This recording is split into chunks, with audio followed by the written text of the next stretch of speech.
हरे कृष्णा। आप सभी का जीवन अमृत चैनल पर हार्दिक अभिनंदन है। यहाँ हम आपके लिए लेकर आते हैं पौराणिक कथाएं, व्रत महिमा, आध्यात्मिक ज्ञान और भक्ति का अमृत। आज हम सुनने जा रहे हैं पौष मास महात्म कथा का अध्याय 7। बहुत समय पहले की बात है। सुबाला नाम का एक युवा ग्वाला, जिसका रंग चंद्रमा के समान तेजस्वी था, अपने प्रिय मित्र कृष्ण के साथ राधा कुंड के किनारे बैठा था। वह एक सुंदर शांत दोपहर का समय था। कृष्ण जल को निहार रहे थे। उनका मन कहीं दूर अपनी प्रियतमा राधा रानी के विचारों में डूबा हुआ था। अचानक सुबाला ताजे फूलों से बनी एक सुंदर माला लेकर प्रकट हुआ। उसने बताया कि यह माला राधा रानी की ओर से है, जो अपनी सास जटिला की अत्यधिक निगरानी के कारण दुखी और घर में ही कैद थी। यह सुनकर कृष्ण का हृदय पीड़ा से भर गया। राधा रानी के उनके पास न आ पाने से उनका हृदय क्षोभ से भर गया। हे मित्र, मेरा जीवन आपके हाथों में है। कृष्ण ने शोक भरे स्वर में विनती की, कृपा करके राधा को यहाँ लाने का कोई मार्ग अवश्य खोजिए। मैं उनके बिना नहीं रह सकता। सुबाला हालांकि अपने मित्र के प्रति समर्पित था, लेकिन वह असमंजस में था। लेकिन कृष्ण दोपहर हो गई है। जटिला हमेशा चौकस रहती है, उसे कभी बाहर लाना असंभव है। कृष्ण का चेहरा मानो पीला सा पड़ गया। अगर तुम उसे नहीं ला सकते तो मैं यमुना नदी में डूब जाऊंगा, उसने निराशा से कांपती हुई आवाज में कहा। सुबाला का कृष्ण के प्रति प्रेम किसी भी भय से कम नहीं था। वह जानता था कि उसे कुछ करना ही होगा। उसने एक चतुर योजना बनाई और राधा रानी के घर की ओर चल पड़ा। जैसे ही वह पास पहुंचा, उसने अपने साथ ले जा रहे एक बछड़े की पूंछ मरोड़ दी और उसे भागने दिया। फिर वह घर के पास पहुंचा। वहां जटिला दोपहर का भोजन समाप्त करके दरवाजे पर बैठी थी। जटिला ने संदेह भरी निगाहों से पूछा, तुम यहाँ क्यों आए हो? तुम उस बदमाश कृष्ण के दोस्तों में से एक हो ना? यहाँ से चली जाओ। प्रणाम करते हुए सुबाला ने उत्तर दिया, प्रिय माताजी, मेरा बछड़ा खो गया है। उसकी माँ उसके लिए रो रही है और मुझे उसे ढूंढना है। क्या आप कृपया यह देख सकती हैं कि वह अंदर है या नहीं? थकी हुई और हिलने डुलने की अनिच्छा से भरी जटिला ने अधीरता से उसे विदा किया। मैंने अभी अभी खाना खाया है, मैं हिल नहीं सकती, तुम खुद जाकर देख लो।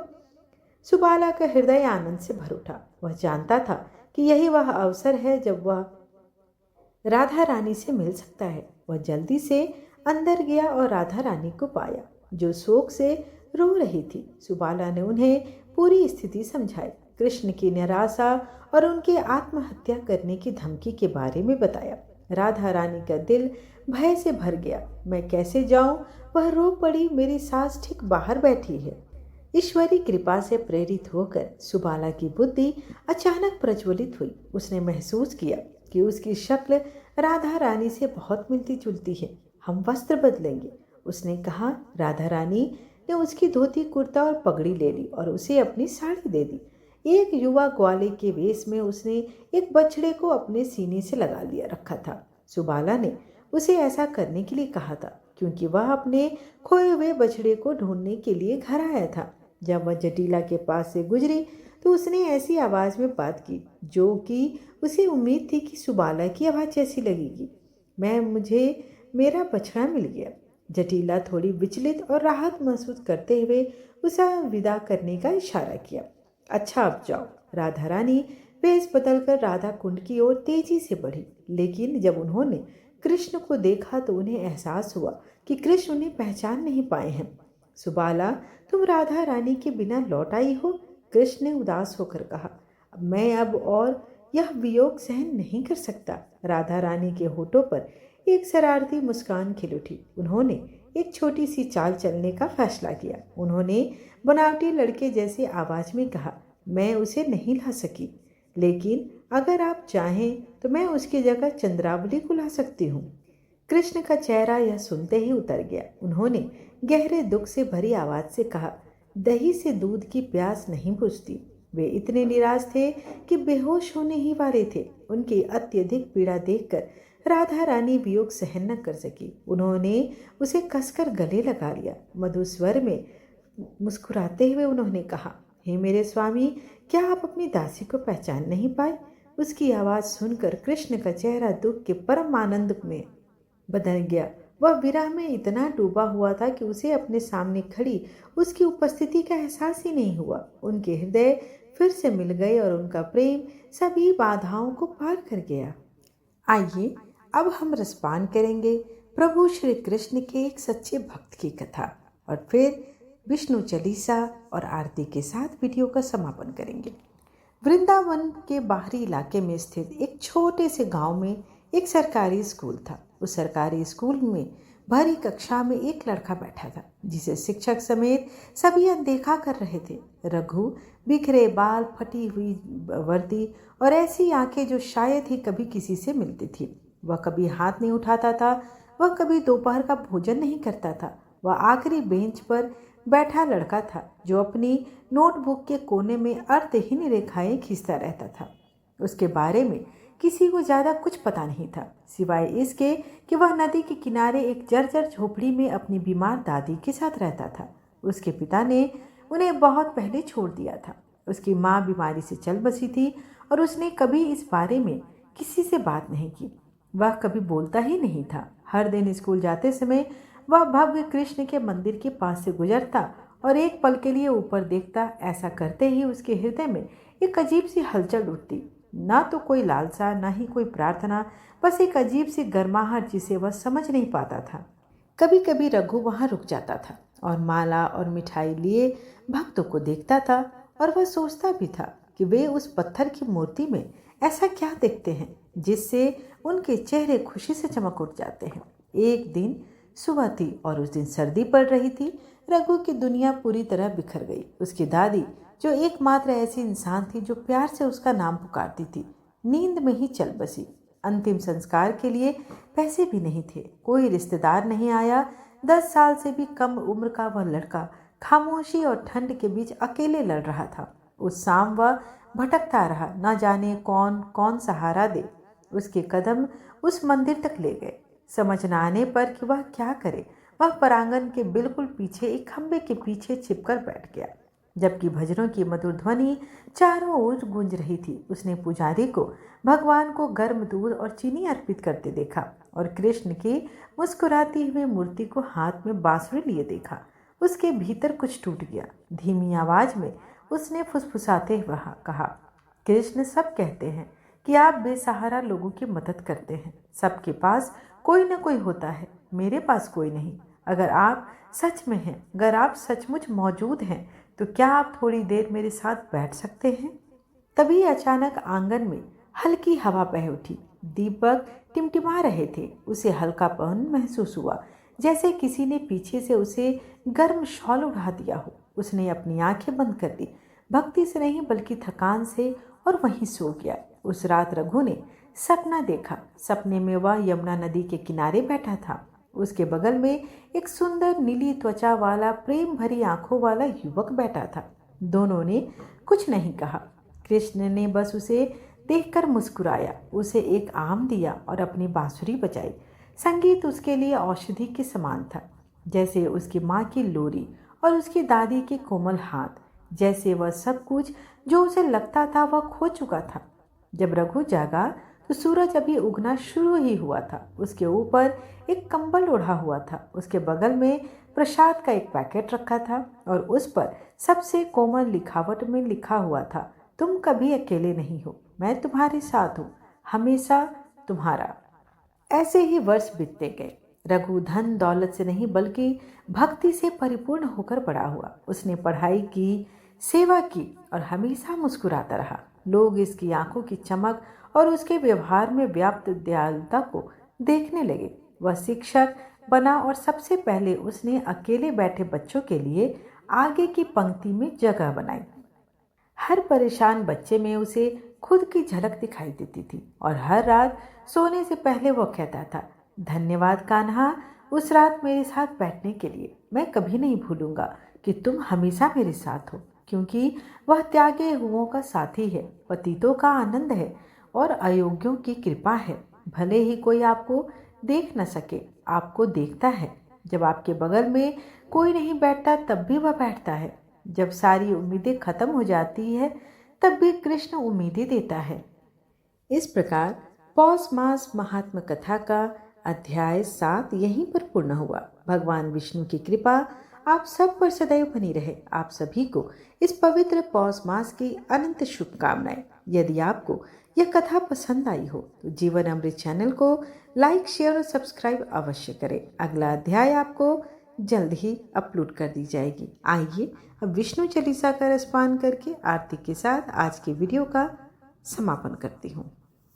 विष्णु सुनिए विनय सेवक की चितलाए, कीरत कुछ वर्णन करूं दीजे ज्ञान बताए। नमो विष्णु भगवान खरारे, कष्ट नसावन अखिल बिहारी। प्रबल जगत में शक्ति तुम्हारी, त्रिभुवन फैल रही उजियारी। सुंदर रूप मनोहर सूरत, सरल स्वभाव मोहनी मूरत। तन पर पीतांबर अति सोहत, वैजयंती माला मनमोहत।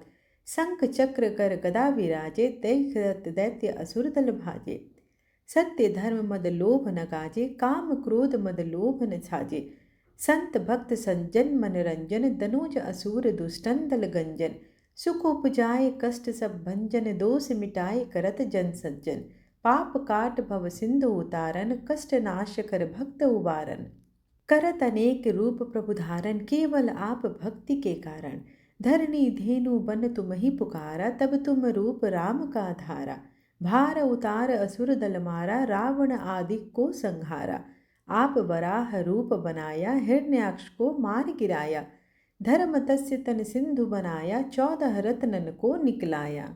अमिलक असुरन द्वंद्व मचाया, रूप मोहनी आप दिखाया। देवन को अमृत पान कराया, असुरन को छवि से बहलाया। कुर्म रूप धर सिंधु मझाया, मंद्राचल गिरि तुरत उठाया। शंकर का तुम फंद छुड़ाया, भस्मासुर को रूप दिखाया। वेदन को जब असुर डुबाया, कर प्रबंध उन्हें ढूंढवाया। मोहित बनकर खल ही नचाया, उस ही कर से भस्म कराया। असुर जलंधर अति बलिदाई, शंकर से उन किन्ह लड़ाई। हार पार शिव सकल बनाई, किन सति से छल खल कल जाई। सुमिरन किन तुम्हें शिवरानी, बतलाई सब विपत कहानी। तब तुम बने मुनीश्वर ज्ञानी, वृंदा की सब सूरति भुलानी।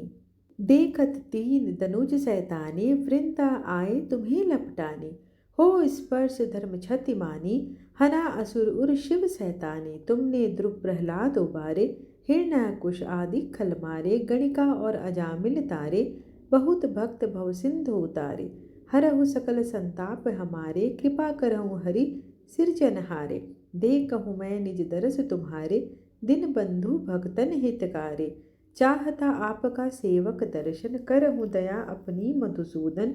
जानू नहीं योग्य सब पूजन, होय यज्ञ स्तुति अनुमोदन। शील दया संतोष सुलक्षण, विदित नहीं व्रत बोध विलक्षण। करहूँ आपका किस विधि पूजन, कुमति विलोक होत दुख भीषण। करहूँ प्रणाम कौन विधि सुमिरन, कौन भांति में करहूँ समर्पण। सुर मुनि करत सदा सेवकाई, हर्षित रहत परम गति पाई। दिन दुखीन पर सदा सहाय, निज जन जान लेव अपनाई। पाप दोष संताप नसाओ, भव बंधन से मुक्त कराओ। सूत संपत्ति दे सुख उपजाओ, निज चरणन का दास बनाओ। निगम सदा ये विनय सुनाए, पढ़े सुने जो जन सुख पावे। आइए अब भगवान की आरती करते हैं।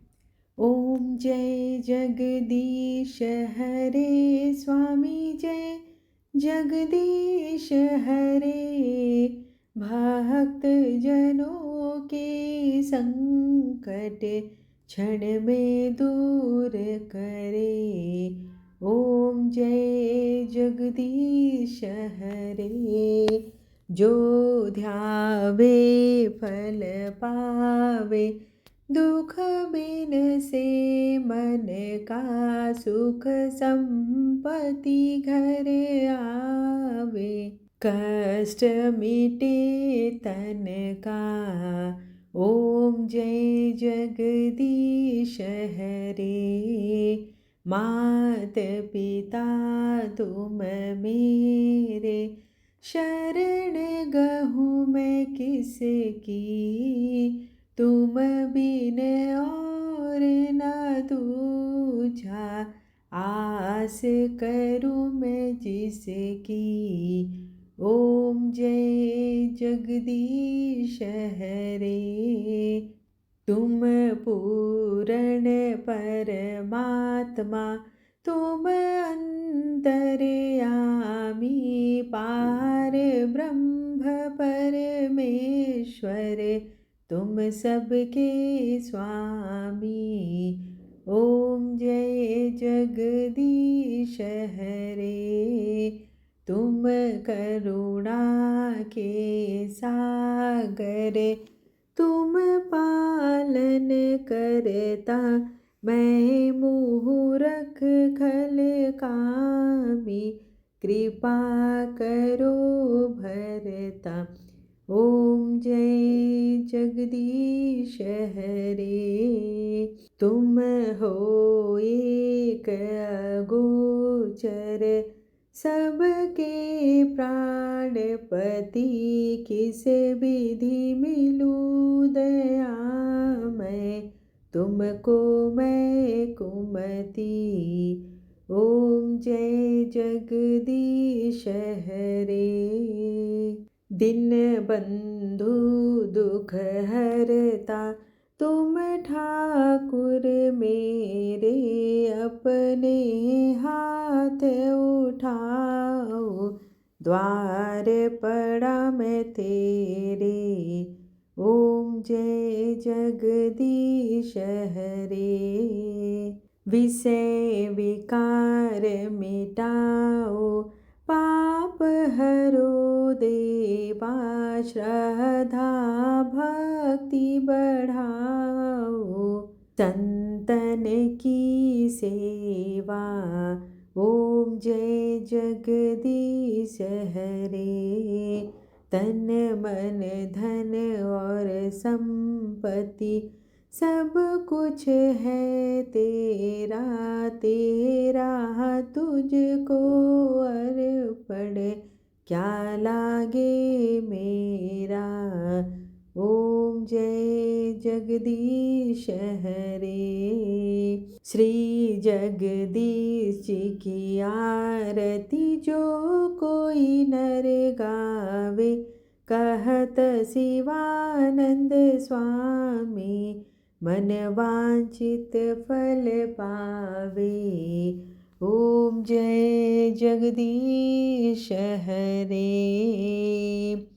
त्वमेव माता च पिता त्वमेव, त्वमेव बन्धु च सखा त्वमेव, त्वमेव विद्या द्रविणं त्वमेव, त्वमेव सर्वं मम देव देव।